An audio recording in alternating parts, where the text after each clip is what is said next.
আজকের topic history জেনারেলের first সেমিস্টারের হরপ্পা সভ্যতার নগর পরিকল্পনা।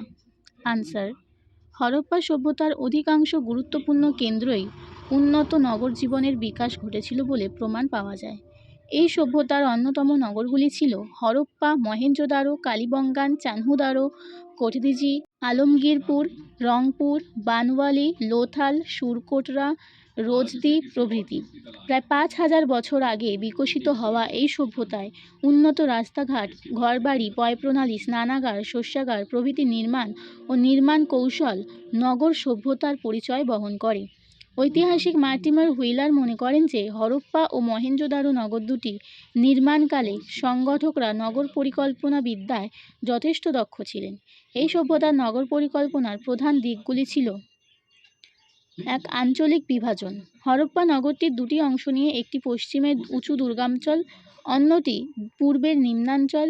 দুর্গাঞ্চলে শাসক শ্রেণীর লোকেরা বসবাস করত আর নিম্নাঞ্চলে সাধারণ শ্রেণীর মানুষ বসবাস করত। দুর্গ এলাকা প্রাচীর দিয়ে ঘেরা থাকত।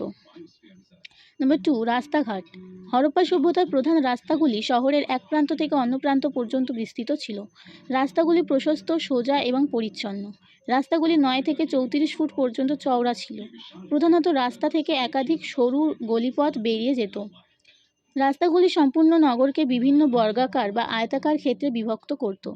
রাস্তা নির্মাণে চুন, সুরকি, পাথর প্রভৃতি ব্যবহার করা হতো। রাস্তার দুপাশে বাঁধানো ফুটপাত, ডাস্টবিন ও আলোর ব্যবস্থা ছিল। নাম্বার 3, ঘরবাড়ি। আগুনে পোড়ানো বা রোদে শোকানো দুই ধরনের ইট দিয়েই ঘরবাড়ি তৈরি করা হতো। 2 কামরা বিশিষ্ট ছোট গৃহ থেকে 30 কামরা বিশিষ্ট একতলা, দোতলা বা 3তলা বাড়ির অস্তিত্ব ছিল বলে মনে করা হয়। পাশাপাশি নিম্ন অঞ্চলের উপকণ্ঠে শ্রমিক তথা গরিব শ্রেণীর বস্তি গড়ে উঠেছিল। প্রতিটি গৃহেই শোবার ঘর, বসার ঘর, রান্নাঘর, স্নানঘর ও শৌচাগারের ব্যবস্থা ছিল। অধিকাংশ বাড়িতে রাস্তার দিকে কোনো জানলা বা দরজা না রেখে ভেতরের উঠানের দিকে 2-1টি জানলা দরজা রাখা হতো। নাম্বার 4, পয়ঃপ্রণালী। হরপ্পা সভ্যতার পয়ঃপ্রণালীর ব্যবস্থা ছিল অত্যন্ত আধুনিক। জল নিকাশের জন্য রাস্তার নিচে দিয়ে পাথরের ঢাকনা দেওয়া নর্দমা থাকত। নর্দমাগুলো পরিষ্কার করার জন্য ইটের তৈরি ঢাকা ম্যানহোলের ব্যবস্থা ছিল। বড় নর্দমার সঙ্গে যুক্ত ছোট নর্দমা দিয়ে প্রতিটি বাড়ির নোংরা জল বের করা হতো।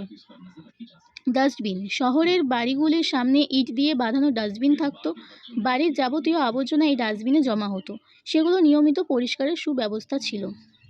ম্যানহোল। শহরের নর্দমার সঙ্গে অনেক ম্যানহোল যুক্ত ছিল। এগুলির উপরে ঢাকনা বসানো থাকতো এবং ঢাকনা খুলে নিয়মিত এগুলো পরিষ্কার করা হতো।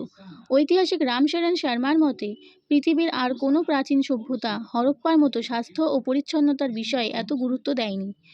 রক্ষণশীলতা। ঐতিহাসিক ডক্টর A.L. ব্যাসম বলেছেন, এই সভ্যতার সবচেয়ে গুরুত্বপূর্ণ বৈশিষ্ট্য হল এর তীব্র রক্ষণশীলতা। খনন কার্য চালিয়ে এই সভ্যতার 9টি স্তর পাওয়া গেছে।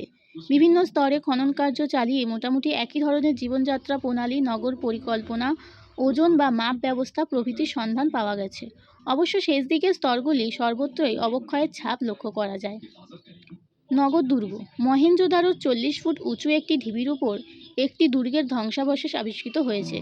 উঁচু প্রাচীর দিয়ে ঘেরা দুর্গটি নগরের নিরাপত্তার উদ্দেশ্যে নির্মিত হয়েছিল বলে মনে করা হয়। ঐতিহাসিকগণ মনে করেন যে দুর্গ অঞ্চলের বাড়িগুলিতে শাসক শ্রেণীর লোকজন বসবাস করত।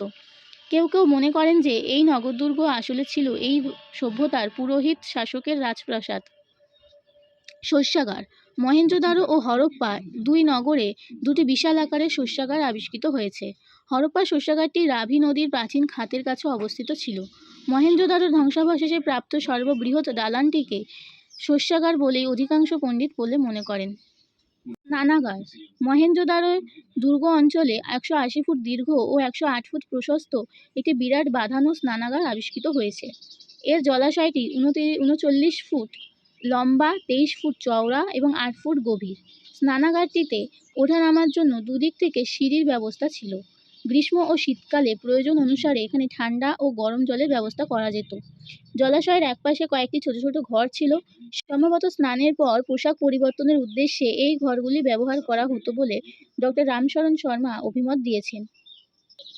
উপসংহার: সিন্ধু বা হরপ্পা সভ্যতার নগর পরিকল্পনা আধুনিক যুগের মতোই উন্নত ও বৈচিত্র্যপূর্ণ ছিল। সুষ্ঠু নাগরিক পরিকল্পনা নগরবাসীকে সুখ স্বাচ্ছন্দ্যময় জীবনযাত্রা উপহার দিয়েছিল। প্রাচীন যুগের এমন উন্নত নগর পরিকল্পনা শুধু প্রাচীন ভারত নয়, সমগ্র বিশ্বের প্রাচীন সভ্যতার এক অন্যান্য নজির।